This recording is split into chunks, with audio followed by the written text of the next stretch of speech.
आज हम बात करेंगे effect of excitation on armature current and power factor of synchronous motor.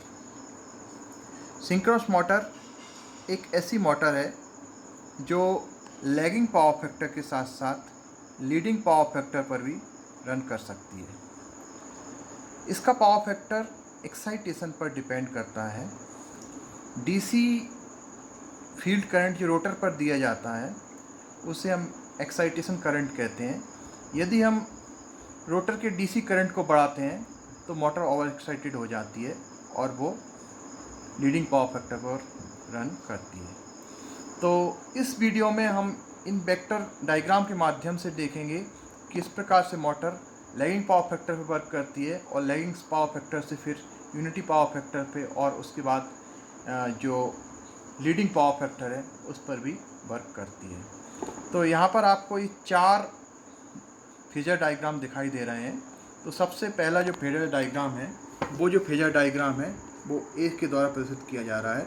यहाँ पर आप देखिए कि ये जो फेजर है ये बैक ईएमएफ का फेजर है। यहाँ पर एक सप्लाई वोल्टेज का फेजर है और इनका जो रिजल्टेंट फेजर है वो ईआर के द्वारा प्रदर्शित किया गया है। पिछले वीडियो में मैंने बताया था कि किस प्रकार से हम ये ईआर फेजर निकालते हैं। और यहाँ पर ये सबसे नीचे जो फेजर दिख रहा है वो आपको ये जो आर्मेचर करंट आईए का फेजर है। आप यहाँ पर देखिए कि पिछली वीडियो में मैंने बताया था कि ईआर और आईए के मध्य एक जो एंगल होता है उसे थीटा कहते हैं। तो ये जो एंगल आपको थीटा दिखाई दे रहा है और वोल्टेज, सप्लाई वोल्टेज और आर्मेचर करंट के बीच का जो एंगल होता है उसे फाई कहते हैं। इसे पावर फैक्टर एंगल कहते हैं। इस डायग्राम में आप स्पष्ट रूप से ये देख रहे हैं कि जो आर्मेचर करंट है वो वोल्टेज को लैग कर रहा है, इसलिए यहाँ पर जो पावर फैक्टर है वो लैगिंग पावर फैक्टर होगा, जैसा कि मैंने यहाँ पर लिखा हुआ है लैगिंग पावर फैक्टर। यहाँ पर एक और चीज़ आपको लिखी हुई दिखाई दे रही है, EB बराबर V। EB का तात्पर्य होता है बैक ईएमएफ। यहाँ पर बैक ईएमएफ सप्लाई वोल्टेज के बराबर है। जब बैक ईएमएफ सप्लाई वोल्टेज के बराबर होता है तो इसे नॉर्मल एक्साइटेशन की कंडीशन कहा जाता है। क्योंकि बैक ईएमएफ डिपेंड करता है फील्ड करंट, रोटर के फील्ड करंट पर डिपेंड करता है। तो अगले फेज़र में हम देखेंगे फेज़र बी में। आप देखिएगा फेज़र बी, ये फेज़र बी आपको दिखाई दे रहा है। इस फेज़र बी में आपने देखा है कि आप मोटर को अंडर एक्साइटेशन पर चला रहे हैं। अंडर एक्साइटेशन से तात्पर्य है कि अब आप मोटर का जो एक्साइटेशन रोटर करंट है वो नॉर्मल एक्साइटेशन से कम कर देते हैं। और यहाँ पर दिखाई दे रहा है कि जो बैक ईएमएफ की वैल्यू है वो अब सप्लाई वोल्टेज से कम हो गई है। इस समय भी वही सेम वेक्टर डायग्राम आ रहा है, बस इतना है कि पावर फैक्टर एंगल का मान बढ़ गया है जिससे पावर फैक्टर की वैल्यू कम हो गई है। लेकिन अभी जो अंडर एक्साइटेशन पे मोटर चल रही है तब भी वो लैगिंग पावर फैक्टर पे ही चल रही है। तो आपने ये 2 कंडीशन देखी। एक कंडीशन वो नॉर्मल एक्साइटेशन की कंडीशन। तो नॉर्मल एक्साइटेशन की कंडीशन में बैक ईएमएफ का मान सप्लाई वोल्टेज के बराबर होता है और इस समय जो पावर फैक्टर होता है वो लैगिंग होता है। इसी प्रकार से जो दूसरी कंडीशन है वो है अंडर एक्साइटेशन की कंडीशन।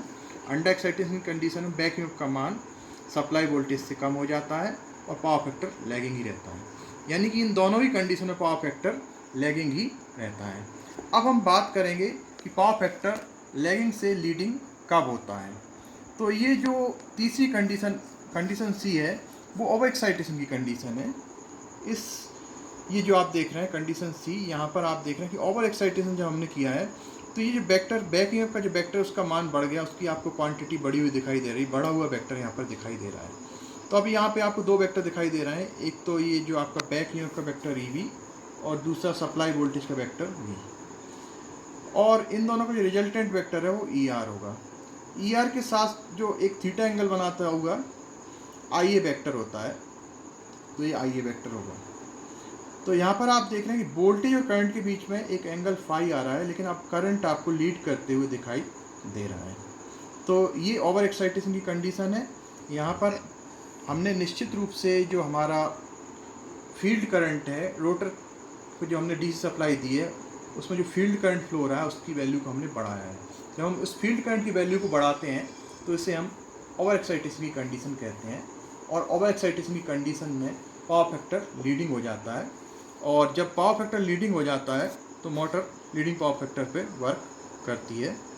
तो यहाँ पर एक चीज़ देखिए कि ये पावर फैक्टर लीडिंग कैसे हुआ है। लैगिंग पावर फैक्टर कब होता है? जब आर्मेचर करंट वोल्टेज को लैग करता है। अब देखिए कि यहाँ पर आपने देखा है कि किस तरह से इसमें चेंजेस आया है। अगर मान लो ये वेक्टर इस यहाँ पर होता सपोज इस तरह से, तो ये आपका लैगिंग पावर फैक्टर होता था। जैसे कि पिछली दो केस में पावर फैक्टर लैगिंग था, तो वेक्टर आई ए वेक्टर वोल्टेज से लैग करते हुए दिखाई दे रहा था। लेकिन यहाँ पर वेक्टर इस तरह से शिफ्ट होकर इधर आ गया है, वोल्टेज की वेक्टर से एंटी क्लॉकवाइज डायरेक्शन में आगे आ गया है। तो ये जितना वेक्टर यहाँ पर शिफ्ट हुआ है आर्मेचर वेक्टर, इसकी वजह है ई आर वेक्टर का शिफ्ट होना। जब E R vector anti clockwise shift होता है तो उसने ही एंगल से आई ए वेक्टर भी एंटी क्लॉकवाइज शिफ्ट हो जाता है।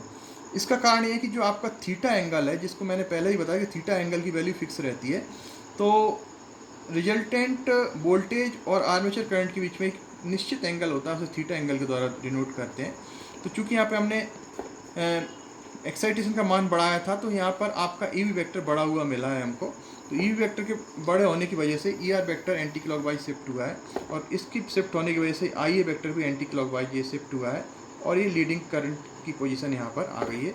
इसलिए ओवर एक्साइटेशन की कंडीशन में पावर फैक्टर लैगिंग होता है।